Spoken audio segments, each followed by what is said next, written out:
Needle felted paw print beads. Let's find out how to make these.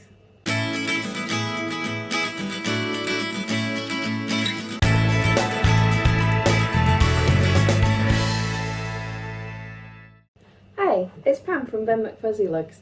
Thanks for coming back again. Before we get started on today's video, I'd just like to introduce you to some of my felt sculptures, because what I would like for you to do, if you'd be so kind, is to have a vote on which one you would like me to do a longer tutorial on, a step-by-step of how I made one of these. So if just in the comments below at any one of these videos you just comment on which animal you'd like me to see me make, and I'll get on that in the spring, hopefully. I'll introduce you to them one at a time in different videos, so come back if there's any of the animals you want to meet. We will start with my dragon. As you can see, he's fully poseable, even down to his little tail fins. I don't know what you call these, but the veins, so he can slow down when he's flying. Each little toe is individually poseable, it's all wired in there. All his body, and of course his wings, each single finger in his wings is all wired, so he can be posed for flight, or he can tuck up his wee wings when he needs to go to sleep.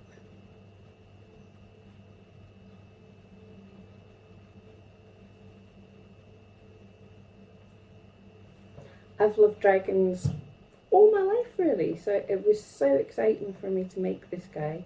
I loved every minute of it, and I'm happy to share a tutorial on step-by-step how to make a dragon like this guy.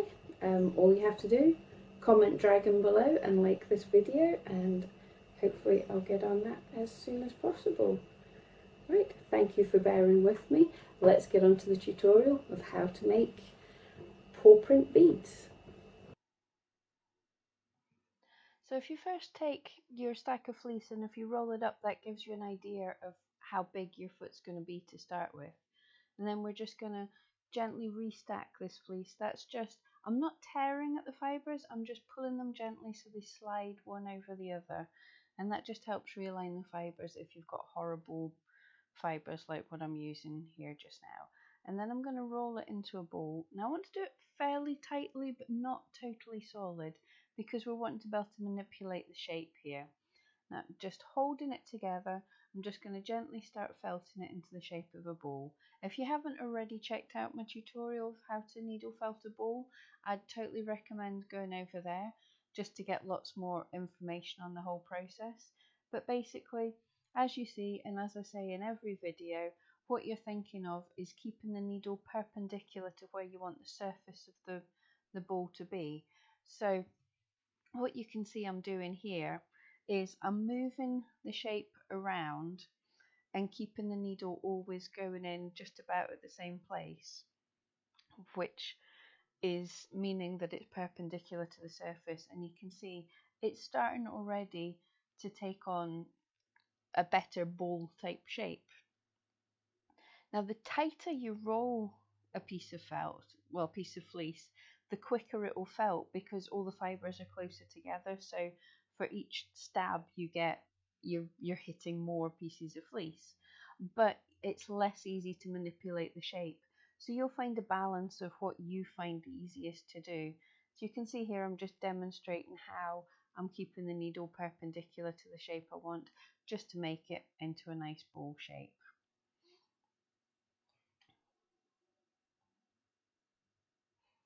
Now for the foot, we're going to want it to be a curve over an oval over the top and flat on the bottom. So what you want to do is pick a side that seems the least circular and just stab across the top, keeping the needle constantly at 90 degrees to the top of that surface, and that's going to start felting that down into a flat shape. You can see already it's starting to flatten out on that edge. I'm also squeezing the ball a little bit just to help it felt a little faster and keep a shape I'm more happy with. Now I'm putting my thumb onto the bottom of the ball and pushing that up just so that it's it remains flat, and I'm thinking of felting the arc on the top. So following the needle round in a more curved shape up towards the top and felting down the sides to strengthen and smooth that out a bit. I'm careful not to go all the way through to my finger at any point. You can see as well I'm having to pick out tiny bits of different colour that appear, that have got caught onto the fleece. Just a single strand of fleece in a different colour can really show up brightly on certain colours. The blacks are a nightmare. So you're going to spend a good 10 minutes or so making sure that this shape's really nice and smooth and well felted. Not completely solid because we've still got a little bit of shaping to do, but as you can see I'm working all round, thinking of the shape that I want, and you can start to see it come into life. It's a ball with a flat bottom. So moving my needle right all around the surface just to make it that nice smooth flat bottomed domed shape. For these, you can make them any size you want. Obviously, the smaller you go, the more fiddly it is, the more likely you are to stab yourself. If you go large, then it just takes longer to make them, but it might be a little bit easier, less fiddly, and less stabby on the fingers. And also, you can make them any colours you want. Just try and pick two contrasting colours just to make them pop a bit more. So you can see on the table I've got whites and blacks. They look really fantastic. Okay, so now I'm reasonably happy with the shape of this ball. Now it's time to build the feet onto it. So in my contrasting colour, I'm going for white here onto the purple. I just take a large pinch of fleece and roll it into a ball between my fingers. I'm not rolling this very tight, just enough so it gets the shape. And then I'm going to need 3 smaller balls, and these I am going to roll fairly tight. Just between finger and thumb, just into a ball, simple as anything. You can dampen your fingers slightly to make it easier to get a grip on the wool, but generally it's fairly easy to do. And then, as well as 1 big circle and 3 little circles, we want 2 strands. So what I do with this is pull off a pinch, and as you can see I'm rolling it backwards and forwards between my fingers to make like a tiny tube. I also tuck up the ends, you can see there. It's not very neat, it doesn't have to be because we'll finish that when we're felting. So I tuck up the ends just so that it's not all fluffy at the end. So what we're going to do, the big ball, as you can see on the finished pieces, is the paw pads, the bottom of the pad. So we're going to felt that in close to the bottom of our circle of our foot, being really careful that the needle doesn't go all the way through. Now you could, if you wanted to in this situation, use a crown needle which has all the barbs towards the bottom, towards the very tip of the needle, but I'm just continuing to use my spiral needle that I always use and just felting down. You can felt it not too firmly in so you get a 3D effect, or I'm trying to felt it fairly smooth to the surface. Now the 3 small balls are going to be the toes, so I felt them above where the big ball's gone, and as you can see, before you stick the needle in, you can manipulate the shape of the ball ever so slightly. Do not bend the needle when it's in the piece because they're quite fragile and they'll break, but you can move where the fleece is going to go before you stab it into the actual body of the foot. And then that gives a slightly more oval shape, and sometimes I even go for a kind of teardrop where the bottom pointing to the middle tapers off quite a bit and the tops are more rounded. Just play around with it because kind of anything looks cute, whether these little toe pads are bigger or smaller, it can all be really cute, whether they're further apart or closer together. And then these strands that you've made, these little tubes, are to make the gaps between the toes. So all you're going to do, felt it in between the toe, and then just like we did with the heart, we're going to go backwards and forwards along the same line, and this draws down the fibres along that line that you're felting in and makes a dent roughly like where you felted, which separates the toes ever so slightly and gives a nicer shape to the whole piece. just finishes it off nicely. And so obviously we need 2 of them because we've gone with 3 toes. Now I know animals will tend to have 4 toes on their front pads. They also have a dew claw, that's why it's only got four paws.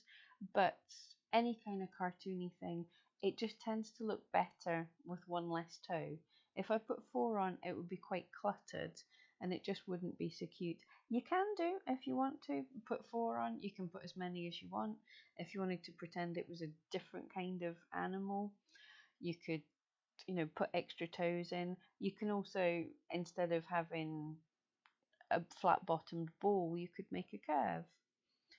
You could make an oval, and then that could be, say, a dragon's foot or something.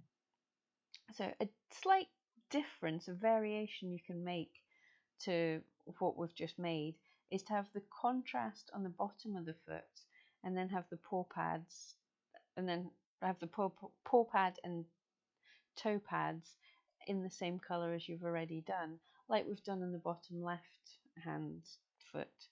So as you can see, I've taken a small piece of white and rolled it into a ball, and now I'm felting very carefully between my fingers.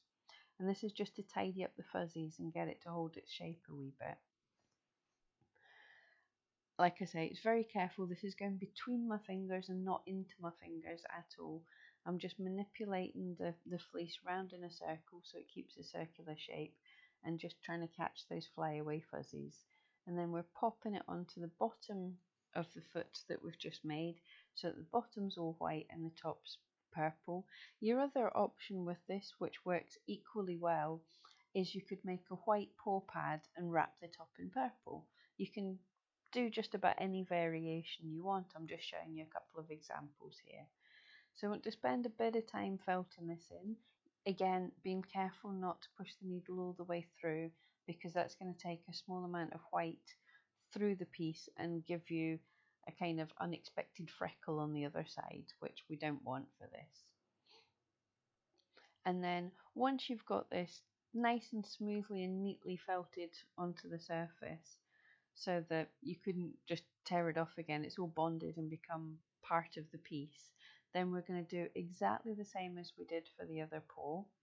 So if you remember that, we're going to need, this time with the purple, we're going to need 1 large ball, 3 little balls, and 2 tubes to finish off the piece.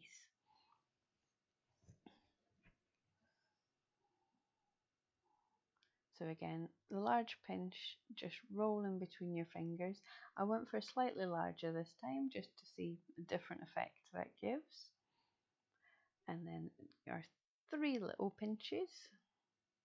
Again, these can be any size that fits on your foot. Little tiny might be cute, massive might be interesting.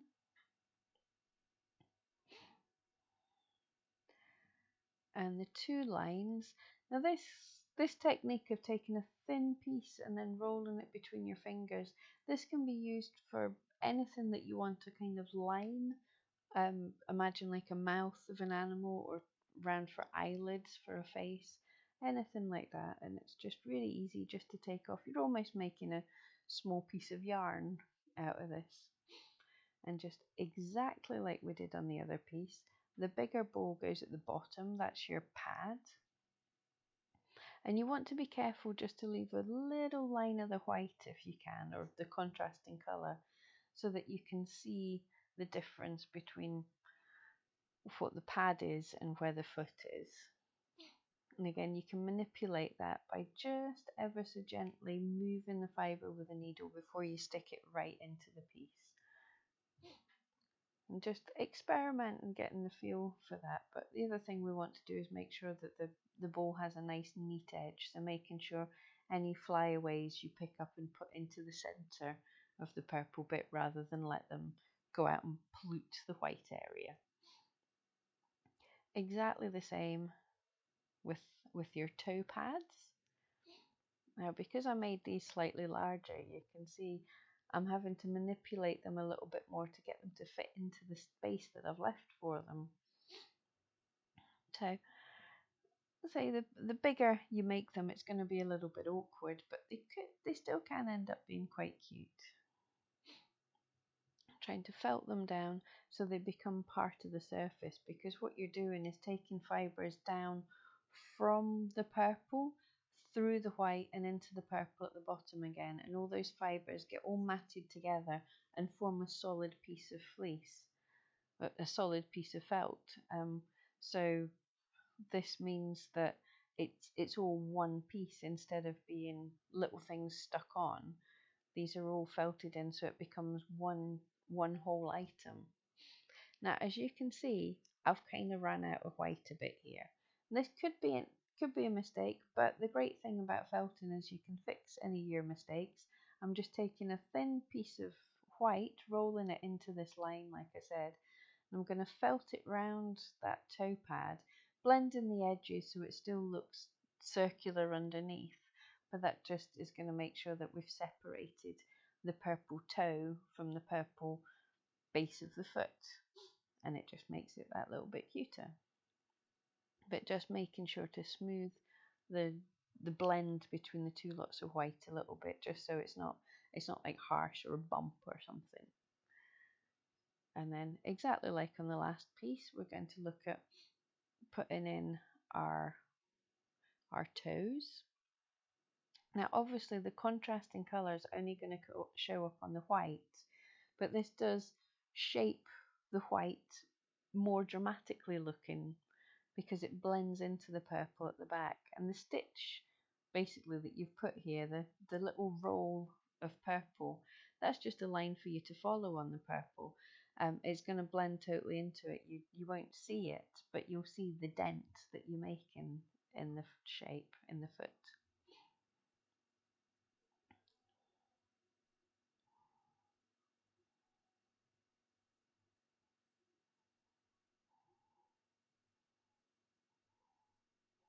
And your second piece. And that is really all there is to it. You can spend a bit of time felting over to make sure that everything's nice and smooth and firm just the way you want. If you're going to use these as beads or a badge or something, you want to make sure that they're nice and firm.